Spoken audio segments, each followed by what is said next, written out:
comment beaucoup accélérer votre réussite avec une solution, une méthode très simple. Bonjour mes chers amis, c'est Michael Stock, expert en confiance en soi et auteur du livre La confiance en soi American Style. Comme j'ai dit dans la dernière vidéo, au fur et à mesure de la préparation de mon premier vrai marathon, même si je fais des courses trail depuis très longtemps, au fur et à mesure de toute cette préparation, je vais partager avec vous les meilleures idées.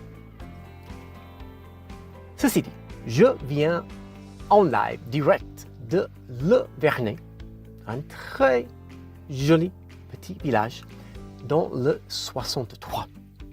Je viens avec des centaines d'autres personnes de compléter une course trail. Il y avait 3 distances et moi j'ai choisi les 21 km avec au moins 150 autres personnes. Et il faisait très chaud, très beau. La course était un semi avec à peu près 600 de dénivelé. Difficulté de 5, je dirais 5 sur 10. Pas une course très difficile, pas particulièrement facile non plus. Concernant la préparation, il m'arrive vraiment, mais parfois à la fin des courses, j'ai des crampes, à tel point que je ne peux plus accélérer et je dois me ralentir, tandis qu'à la fin de la course, c'est surtout le moment, les 4-5 derniers kilomètres, à donner tout ce qu'on a, et surtout le sprint final avant de traverser la ligne d'arrivée. Qu'est-ce que je vais faire? Et chaque fois où j'ai eu des crampes un peu débilitantes pendant une course, c'est que j'avais des crampes au mollet. Et je me suis dit, mais Mike, c'est peut-être compliqué, peut-être très simple. Mais au lieu de compliquer les choses, tu vas tout simplement te dire, Mike, tu étudies, tu suis beaucoup de coachs. Sur YouTube, par exemple, tu lis leurs livres, tu écoutes leurs vidéos quand tu cuisines. Et que disent ces personnes sur ce sujet-là? Gérer les mollets pendant une course. C'est vraiment simple. J'ai réfléchi à quelque chose que j'avais lu cette semaine, quelle coïncidence.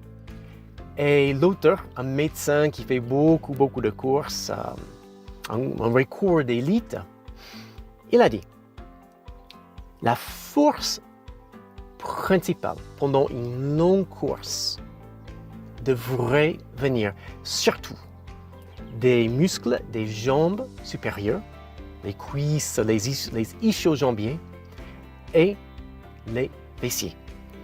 Les mollets existent pour soutenir, mais ne sont pas une source principale de force et de puissance musculaire pendant une longue course. Et c'est vrai que je n'avais jamais pensé à ça, c'est hyper simple, n'est-ce pas? Et il fallait qu'un expert me dise quelque chose que j'aurais peut-être pu comprendre moi-même. Bon, bref.